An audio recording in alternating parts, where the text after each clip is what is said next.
Hello, welcome to CGTN. This is our special coverage on China's annual political season, the 2 sessions. Live from Beijing, I'm Pan Deng. In about 30 minutes, Chinese Foreign Minister Wang will meet journalists from around the world at a media center in Beijing. He will take questions on China's foreign policy and diplomatic relations. And CGTN will bring you a live coverage of the event. Now, for more on that, let's cross live to our reporter Wang standing by at the media center in Beijing. So, Wang, bring us up to date. Hello, Pan Deng. Yes, the U.S.-China relationship will be certainly a big focus here following strong remarks from the Foreign Ministry this week amid an escalating trade war. The ministry has vowed that China will fight till the end and call the U.S. and urge the U.S. to stop what it calls bullying tactics and return to the right track of dialogue and cooperation as soon as possible. Mr. Wang will also potentially, comment on the Washington's pretext for the new tariffs, which is China's alleged role in the fentanyl trade, something that Beijing has dismissed as a flimsy excuse. This comes after U.S. President Donald Trump doubled tariffs on Chinese imports to 20%. Beijing has hit back, of course, with up to 15% levies on certain American goods, which will come into effect next Monday. Now, another major focus will certainly be the Shanghai Cooperation Organization, or SCO, a regional security and economic bloc initiated by China and Russia. China is holding presidency this year, and Wang Yi could clarify how member states will together combat terrorism, improve diplomacy and economic ties. He could also shed light on the Shanghai spirit and what to expect from the upcoming SCO summit this year. Of course, China is also a strong advocate for South-South cooperation, so we could also hear Wang Yi talk more about China's plans regarding the Global South. Pan Deng. Wang, now let's turn to some key principles of China's own diplomacy: an independent foreign policy of peace and a path of peaceful development. Tell us more about this commitment. Sure. Well, let's break this down into a few key initiatives. The overarching idea is, of course, building a community with a shared future for mankind. This is about expanding more global partners, upholding true multilateralism, and playing a more constructive role in tackling regional and global issues. Because if you create lasting peace and stability, you have a foundation for economic growth, something that China is doing vigorously. China is proactively expanding market access by giving zero tariff treatments to products from the least developed countries in the world that have diplomatic ties with China, and also in expanding the visa-free policy, extending visa-free transit to 240 days, which has, of course, driven a rise in inbound tourism. We can also look at the Belt and Road Initiative, which has seen major infrastructure projects built around the world, really transforming industries and livelihoods. China also hosts some of the biggest trade fairs in the world and continues to develop free trade zones, free trade agreements, integrated economic hubs to really facilitate the free flow of global trade. So China has said that it wants to uphold a multilateral trading system with the WTO at its core. And so ultimately, when you talk about peaceful development for China, it's very much about justice, fairness, and shared global prosperity. Back to you, Pan Deng. Thank you very much. Our reporter Wang at the media center in Beijing. China's government work report delivered by Premier Li Qiang on Wednesday said the country opposes hegemonism and power politics, unilateralism and protectionism in all forms, and upholds international fairness and justice. It underscored China's vision of an equal and orderly multipolar world and economic globalization. Premier Li also said China's opening up aims to create win-win situations. We will stay committed to an independent foreign policy of peace and to the path of peaceful development. We will remain firm in pursuing a mutually beneficial strategy of opening up. China stands ready to work with the rest of the international community to promote the implementation of the Global Development Initiative, the Global Security Initiative, and the Global Civilization Initiative, as well as the building of a community with a shared future for mankind. A spokesperson for the third session of the 14th National People's Congress said Global South countries have contributed as much as 80% of global economic growth over the past 2 decades. Now, for more on this, let's cross live to our reporter Daniel Arap-Moy, who's also standing by at Media Center in Beijing. Daniel, China and Africa are both members of the Global South. Tell us, how's cooperation going between the two? Well, cooperation between China and Africa has been in various sectors. But the first one, we could look at trade and investment. Now, Africa is China's biggest trading partner, with investment going up to over $280 billion annually. And many of the Chinese investment in Africa are focused on infrastructure, mining and manufacturing sectors. And some of the key projects that the two sides have cooperated on includes, ports, railways, and energy facilities. And many of these have actually been under the Belt and Road initiatives. And the two sides have also, through the years, cooperated in technology transfer. Chinese tech companies have, through the years, expanded their presence in the various parts of Africa, mainly focusing on telecommunication and fintech, including green energy as well, as I mentioned there. And companies like Huawei have played a significant role in Africa in trying to build Africa's digital infrastructure.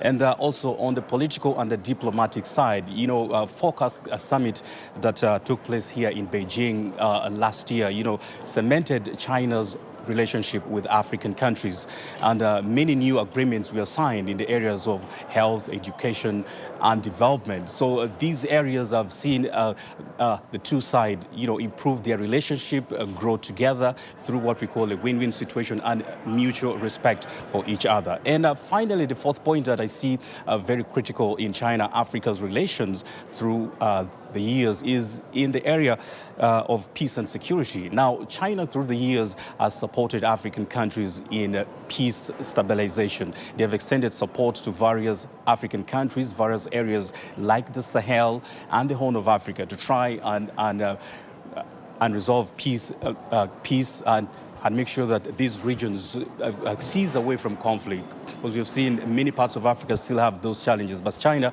has stand together with Africa to ensure that there's peace and stability. And of course, as we know, without peace and stability, you cannot attain development. So China is ensuring that Africa is stable so that Africa can grow together as one.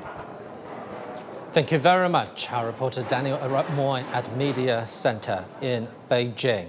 Now we look at 3 major initiatives China has put forward on global development, security and civilization.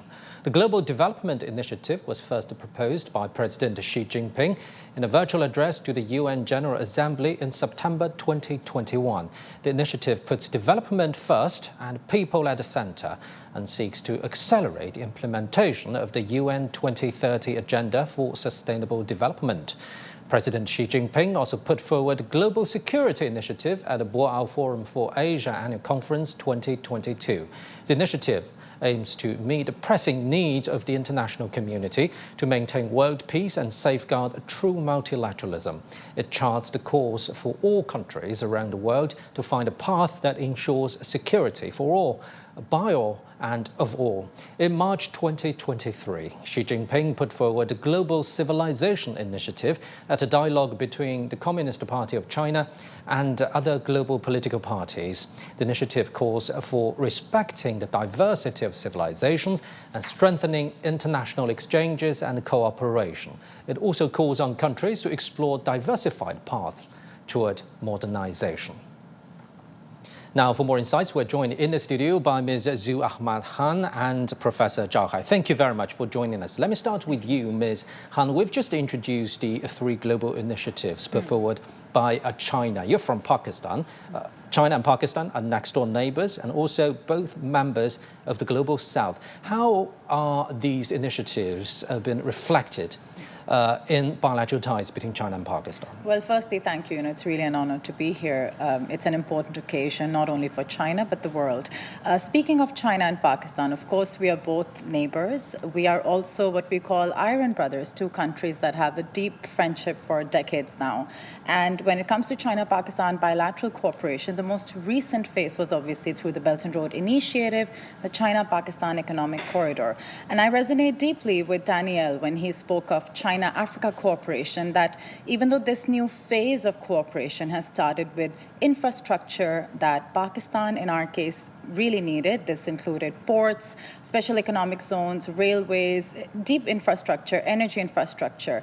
But gradually, we have transitioned towards what we call the phase two, which is in a way more human-centric. It's also about understanding how to utilize the hard infrastructure that China has helped Pakistan develop, but it's also about development. And that's where, the three initiatives initially become relevant.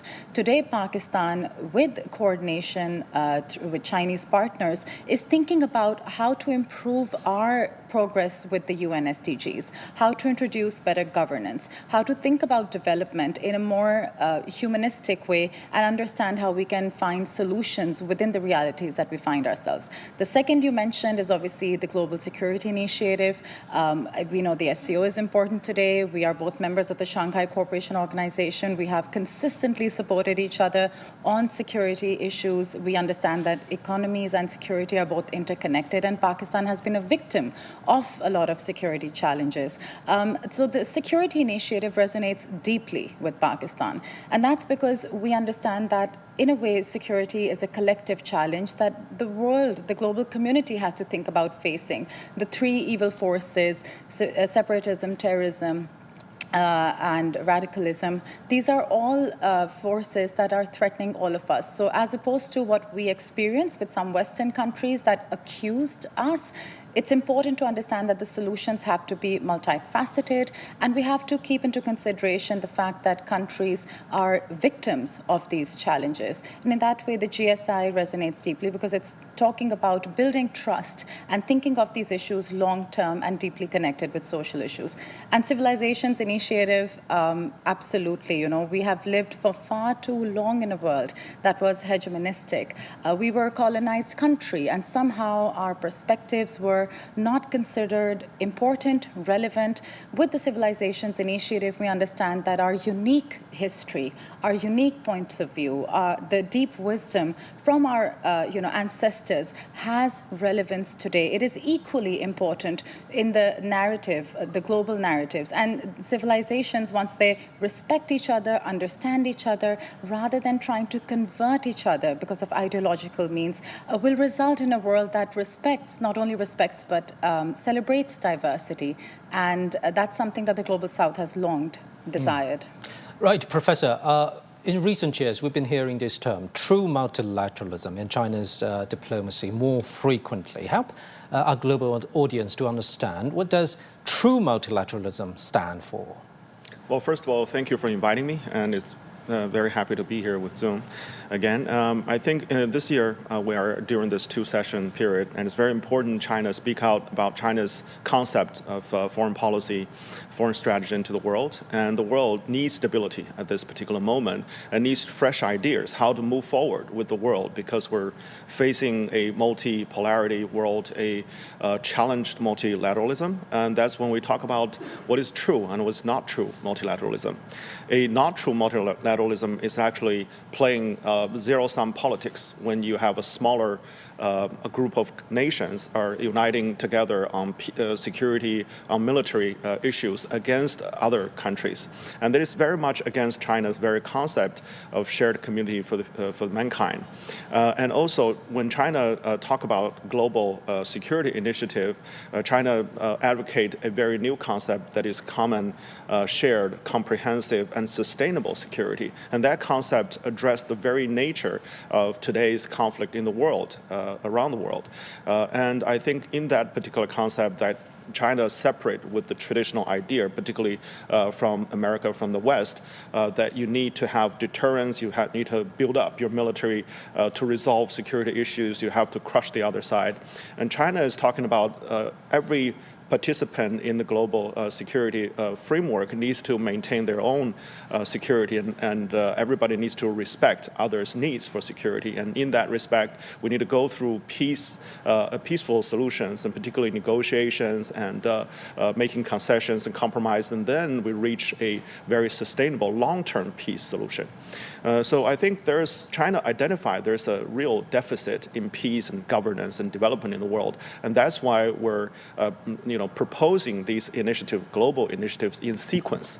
We first address development issues that responding to Global South's call for further development in terms of the deficit in infrastructure, in food insecurity in many areas, and then after the outbreak of the conflict in Ukraine, and China proposed the Global Security Initiative, and then after that we go further to address the diversity of different political systems and civilizations, cultures, mechanisms around the world, and how these are equally important because people are choosing their own way of governance instead of being imposed from the outside. So overall, I think the world is transitioning towards a very different system, and in that brand new system, Chinese as a state and also as a major country have its own responsibility, and also Global South needs to have its own voice. So in that respect, I think that's why it's important to hear about China's voice and Global South's voice. Well, dear guest, we'll be getting back to you on this very soon. Relations between China and the United States are often viewed as one of the most important bilateral relationships in the world. For more on that, let's cross live to our correspondent Ira Speter in San Francisco. Ira, tell us more on the current status of China-US ties. Well, this relationship, and as you mentioned, this incredibly important relationship has taken a turn for the worst, rhetorically at least, and certainly in terms of policy as well, this week with the U.S. Announcing an additional 10% tariffs on Chinese goods. So now there's a minimum of 20% tariffs on anything coming in from China now, and there are additional tariffs that can in some cases be much more than that. So a Chinese Foreign Ministry spokesperson earlier in the week responding in a very aggressive way, saying that China is ready to fight until the end, whether it's a tariff war, a trade war, or any other kind of war, and sending the message that this strategy of maximum pressure that Washington appears to be using with these tariffs is not the right strategy to deal with Beijing. So China has also, of course, announced countermeasures, which include tariffs on U.S. agricultural exports. Those are set to go into effect in a few days. So we have seen a worsening of this relationship in recent days. Of course, things are not necessarily as bad as they were at times during Trump's first term when we had this full-blown trade war. So I think there is perhaps some hope on both sides of a better resolution to this conflict. However, there really is right now an uneasiness about this relationship, which of course is looming in the background of Washington's many foreign engagements. And in some ways, the administration hasn't necessarily talked about China that much in recent weeks because of all the things happening in Ukraine, in the Middle East. But there is a sense, too, that Washington may be trying to divert its resources from other parts of the world in order to focus its attention on China and potentially this economic dispute, which right now is threatening to get worse with the imposition of tariffs on both sides. Thank you very much. Our correspondent Ira Speter in San Francisco. China and Europe mark 50 years of diplomatic ties this year. Efforts have been made to further mutual understanding, illustrated by a number of official visits and political exchanges last year. Cam Brown reports from Madrid. When Spain Prime Minister Pedro Sánchez visited China in September 2024, it was his second trip to Beijing in 2 years. He called for cooperation between two regions that play a central role in the world. Sanchez called it a particularly fruitful visit, with agreements signed in business, investment, culture, education, science and green development. We also want both the EU and China to be open to the world beyond geopolitical and geo-economic realities. For this reason, we're committed to honest dialogue. When French President Emmanuel Macron received Chinese President Xi Jinping in Paris in May, he talked about a China-France relationship steeped in history, built on mutual respect, and highlighted the importance of student and people-to-people exchanges. It's these younger generations, Chinese and French, who must keep the dialogue between our two countries alive and continue to uphold the universal values in which we believe. President Xi later visited Serbia and Hungary, while many European leaders also arrived in China in 2024, including German Chancellor Olaf Scholz. China should and will remain a key business partner for Germany and all of Europe, he said in April, urging joint sustainable action. Then in November, Italian President Sergio Mattarella's visit underscored Italy's commitment to strengthening relations with China, advocating cooperation over confrontation. Beyond political visits, visa-free travel has encouraged EU tourism in China. And 50 years of friendship celebrations have brought Chinese culture closer to Europeans. China-EU trade was worth over $750 billion last year, and European Commission President Ursula von der Leyen spoke last month about agreements that could help expand trade and investment. In this, the 50th year of official diplomatic relations, economic, cultural and people-to-people ties continue to grow despite these challenging times. Ken Brown, CGTN, Madrid.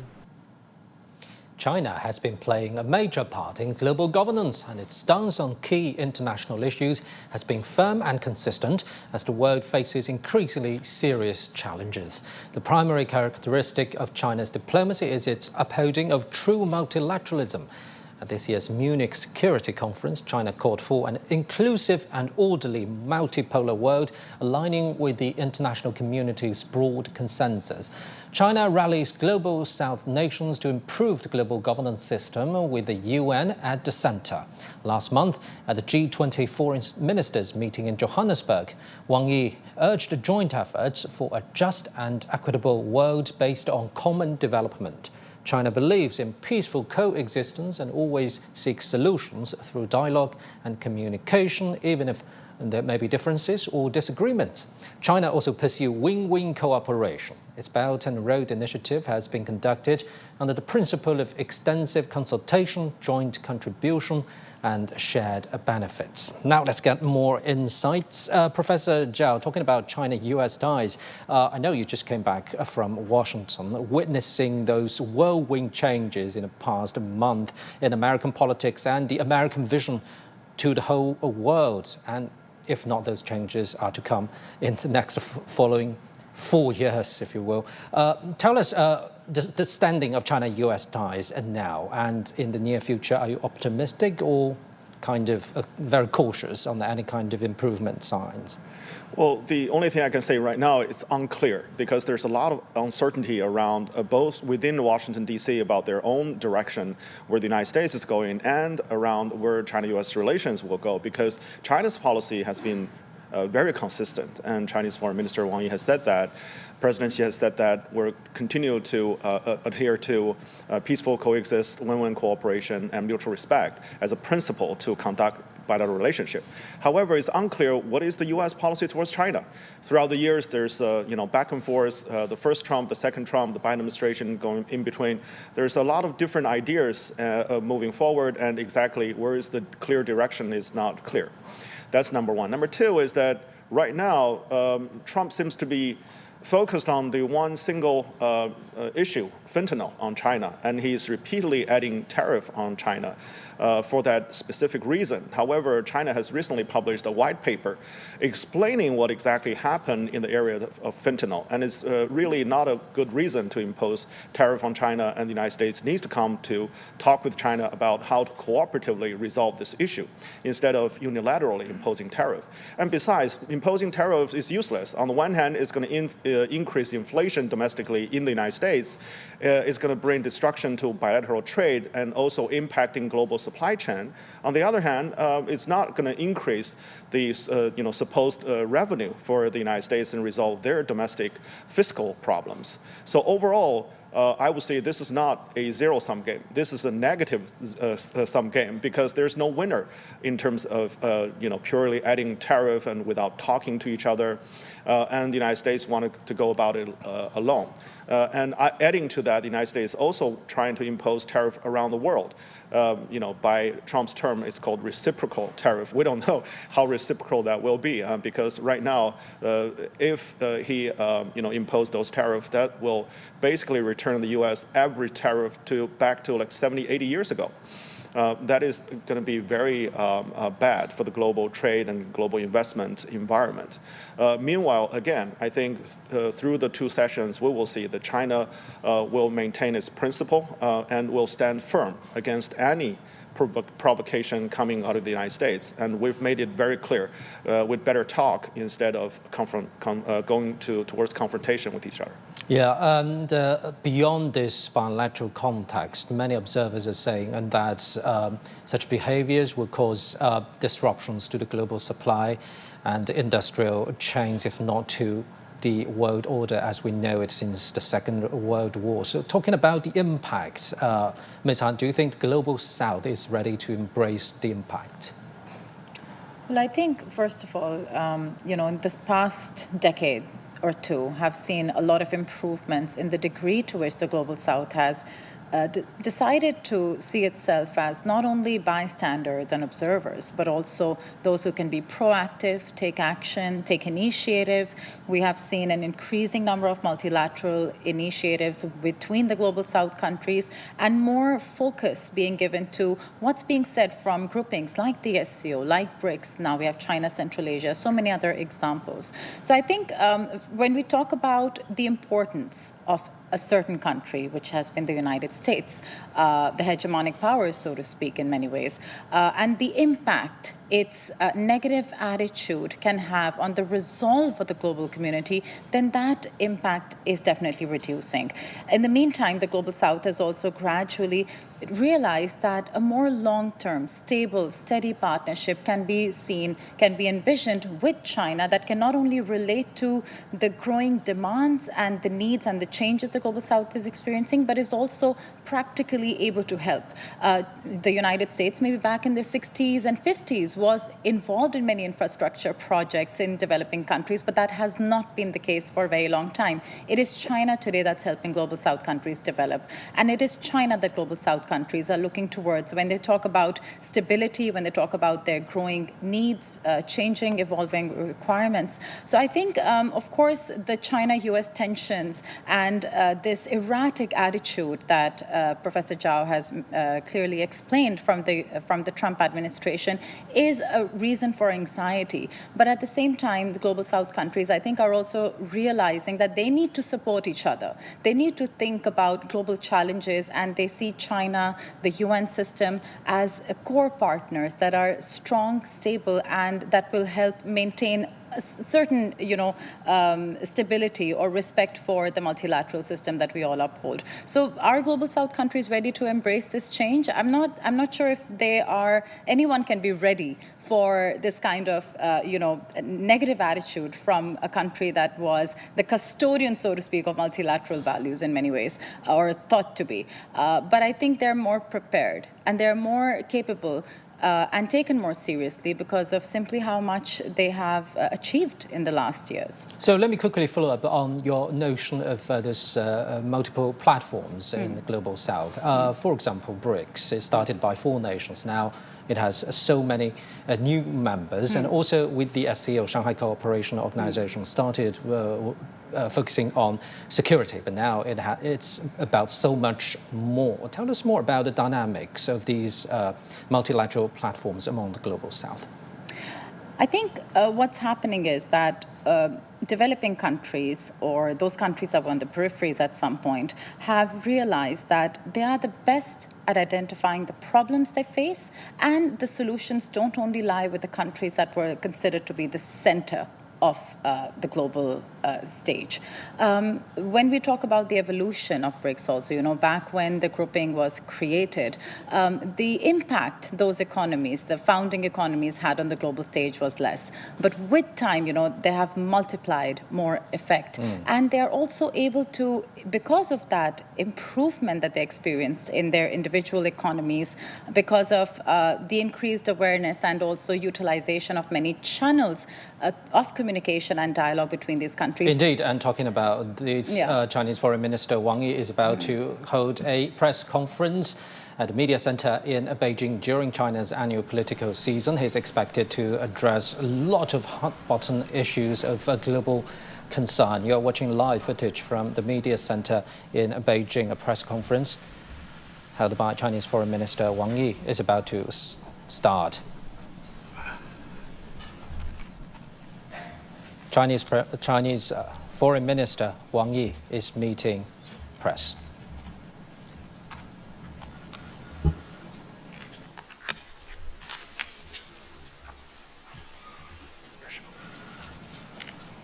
中外记者朋友们，早上好！欢迎大家参加14届全国人大3次会议记者会。本场记者会的主题是中国外交政策和对外关系。 On this press conference, we'll brief you about China's foreign policy and external relations. We are pleased to have with us Mr. Wang Yi, member of the Political Bureau of the CPC Central Committee and Director of the Central Foreign Affairs Commission. Now the floor is yours, Mr. Wang Yi. Friends from the media, good morning. I'm very pleased to meet you again. Thank you for your continued interest in and support of China's diplomacy. The year 2024 saw profound changes in the international landscape, as well as remarkable progress in China's reform and development. Under the stewardship of General Secretary Xi Jinping, China made important progress in its diplomacy. We fostered a good external environment for China's high-quality development, brought much-needed stability to a changing and turbulent world, and made new and solid strides in building a community with a shared future for mankind. This year, the international situation is still full of challenges, but the mission of China's diplomacy remains unchanged. We will, along with other countries, continue to uphold what is right, steer the direction of our era, defend international fairness and justice, and safeguard world peace and stability. With that, I'm ready to take your questions. Thank you. The floor is now open for questions. 第一个问题，请中央广播电视总台康辉先生提问。谢谢主持人，王毅班长您好。中央广播电视总台央视记者提问。 在中国特色大国外交的进程当中，元首外交发挥着非常关键、非常重要的引领作用。您能否具体介绍一下元首外交在过去这一年取得了哪些成果？今年还会有哪些看点？谢谢。China Central Television, could you walk us through what China's head of state diplomacy has achieved in the past year, and what highlights can we expect in the year ahead? Head of state diplomacy is the highest form of China's diplomacy. In the past year, President Xi Jinping personally planned and conducted head of state diplomacy, and many fruitful results were achieved. Many wonderful moments are still fresh in our memory. The three monumental events that China hosted last year, namely the conference marking the 70th anniversary of the 5 Principles of Peaceful Coexistence, the Beijing Summit of the Forum on China-Africa Cooperation, and the China-Arab States Cooperation Forum, set a new benchmark of the Global South, joining hands for common progress. The 4 overseas visits by President Xi to Europe, Central Asia, the BRICS, and Latin America generated new dynamism for global solidarity and cooperation. President Xi also hosted many leaders and friends from foreign countries in more than 130 diplomatic engagements, adding a new, beautiful page to the annals of China's friendship with the world. President Xi Jinping, as the leader of a major country and a big political party, has shown a global vision and shouldered the responsibility of our time, and led China's diplomacy in upholding fundamental principles, breaking new ground, and making steady progress. China's relations with the world have thus undergone positive and profound changes. First, China's foreign policies, especially those important concepts and initiatives proposed by President Xi, are increasingly welcomed and supported by the international community. Second, China's important role in addressing global challenges and resolving burning and tough issues is more and more expected and commended by countries across the world.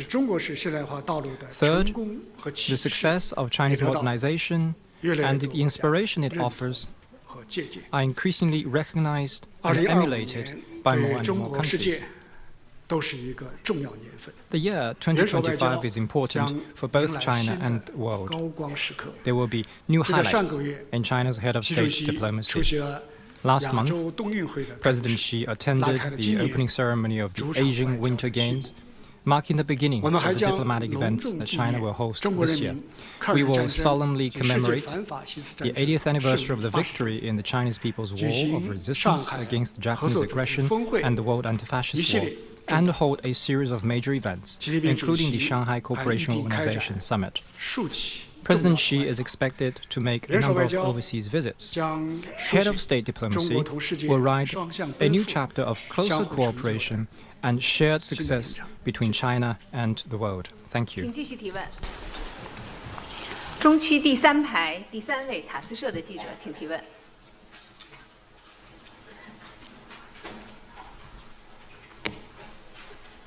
王部长你好，我是塔斯社的记者，我想问一下，去年以来，中俄领导人密集互动，两国关系健康发展，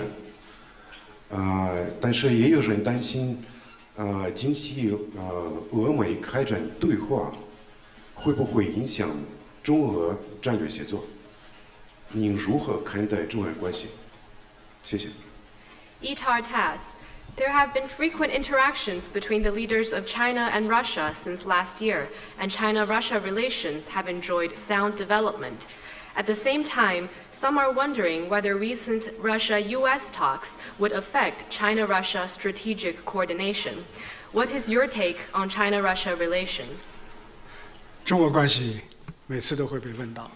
I have been asked about China-Russia relations every year, although from different perspectives each time. What I want to emphasize is that no matter how the international landscape evolves, the historical logic of China-Russia friendship will not change, and its internal driving force will not diminish. Based on deep reflections and historical experience, China and Russia have decided to forge everlasting good neighborliness and friendship, conduct comprehensive strategic coordination, and pursue mutual benefit cooperation and win-win. Because this best serves the fundamental interests of the two peoples and conforms the trend of our times. The two countries have found a path of non-alliance, non-confrontation, and not targeting any third party in developing their relations. It is a pioneering effort in forging a new model of major country relations and has set a fine example for relations between neighboring countries. A mature, resilient, and stable China-Russia relationship will not be swayed by any turn of events, let alone be subject to interference by any third party. It is a constant in a turbulent world, rather than a variable in geopolitical games. Last year marked the 75th anniversary of China-Russia diplomatic relations. President Xi Jinping and President Vladimir Putin had 3 face-to-face meetings, jointly steering the China-Russia comprehensive strategic partnership of coordination for the new era into a new historical stage.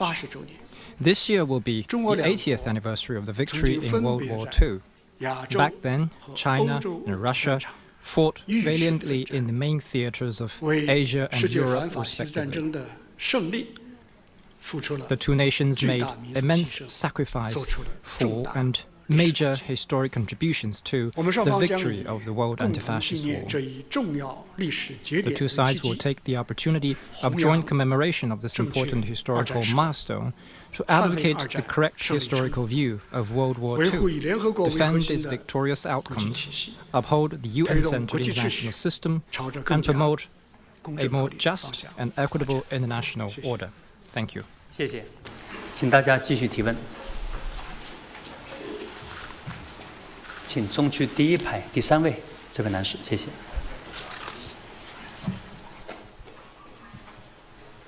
谢谢主持人，外长您好，我是新华社记者。您刚刚提到，2024年的中国外交为动荡不安的世界注入了宝贵的稳定性。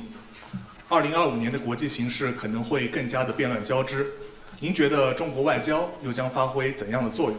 谢谢。Xinhua News Agency. You said that China's diplomacy brought much-needed stability to a changing and turbulent world in 2024.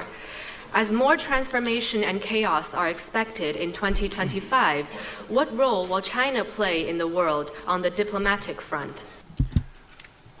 正如你所说 As you said, 当今世界 we're living 变乱交织 in a changing and turbulent world, 日益 where 成为 certainty 全球的 is 稀缺 becoming 资源 a scarce 各 resource. 国尤其是 The 大国 choices made by 做出何 countries, 种抉择 especially major 将 countries, 决定时代 will 方向 determine the trajectory of our 世界 times 格局 and shape the future of the world. 中国外交 China's diplomacy 将坚定不移地 will 站 stand 在历史 firm 正 on the 确 right side 站 of 在人 history 类进步 and on the side of human 我们将以 progress. 中国的确定性 We will provide 稳住不 certainty 确定的世界 to this uncertain world. 我们将做捍 We 卫国 will 家利益 be 的坚定力 a 量 staunch force 中国人民 defending our 有着自 national 强不息 interests. 的光荣 The 的 Chinese people 我们 have 从 a 不惹 glorious 事 tradition 更 of 不怕 relentlessly 事 seeking self-renewal. We never 任何 provoke, and we are 极限 not 施压 intimidated by 威 provocations. 胁讹 No 诈 maximum pressure, 都无法撼 threat, 动 or 14 blackmail 亿中国人民 can 的 undermine the 众志 unity 成城 of the 都不能阻 1.4 挡 billion people 中华民族 or 伟大复兴的 stop our 历史 historic strides toward the great rejuvenation 我 of 们 the 将做 Chinese 维护世 nation. 界和平稳定的 We will 正义 be 力 a 量 just and a righteous 继续 force 拓 for 展 world 平等 peace and 开 stability. 放 We will 合作 continue 的 to 全 expand 球伙伴关系 our global 积 partnerships 极践 featuring 行 equality, 中国特色 openness, and 热点 cooperation, 问题解决之道 actively use the Chinese 同 approach 全球 in 南 resolving 方 hotspot 谱 issues 写团结自强 and 的 write 新篇章 a new chapter of the global 我 South 们将用 seeking 事实 strength 证 through 明 unity. 和平 We will 发展 prove 这条 with facts that the 是 path 行 of 稳 peaceful 致远 development 光明 is 大道 bright and can 也应 ensure 当成为 stable and 世界 sustainable 各国 progress, and that it should be the choice of all countries. 我们将做维护国际公 We 平 will 正义 be 的进 a 步力量 progressive force for 坚持 international 真正的 fairness and 多边主 justice. 义 We will uphold 以人类 true 前途为 multilateralism 怀 and bear 人 in 民 mind 福 the 祉为 future 念 of humanity and the 推动 well-being 共 of the 商 people. 共建 We 共享 will promote 全球治理 global governance 恪 that 守 is 联 based on 合国 extensive 宪章的宗 consultation, 旨和 joint 原则 contribution, and shared benefit. 为构建 We will observe 平 the 等有 purposes 序 and 的 principles of the 世 UN 界多极 Charter 化 and 凝聚更 build 广泛的 more 共识 consensus for an equal and orderly 我们将 multipolar 做促 world. 进全球 We will be 共 a 同发展的 constructive 建设力 force for common 继续 development 扩 of 大 the 高 world. 水平对 We 外 will 开放 continue to expand high standard 同 opening 各国 up 分享中 and 国式现 share 代化的广阔机 the 遇 vast opportunities of Chinese 维护 modernization with 多 all 边自由 countries. 贸易体制 We will safeguard 营 the 造 multilateral 开放 free trade system, 包容 foster 非 an 歧视 open, 的 inclusive, 国际化 and non-discriminatory environment for international 互惠包容的 cooperation, and advance a 经济 universally beneficial and inclusive economic globalization. 请继续提问。对，请南区第6排第1位男士提问。谢谢，我是美国有线电视新闻 CNN 的记者。那你也知道，特朗普总统重返白宫之后，大力奉行他的美国优先政策。那么就职不到2个月的时间内呢，已经是让美国从多个重要的国际组织和协议中退群，同时冻结了美国对外援助的大部分运作和资金，对美国传统的盟友和伙伴也是威逼利诱。所以我给您的问题就是，您觉得他的这种种种政策和行为，是不是可以让中国坐享其成？为中国在全球事务中扮演更关键角色提供一个绝佳的战略机遇，并且顺势重塑由美国主导的国际秩序呢？谢谢。CNN. President Trump has adopted an America First policy after his return to the White House.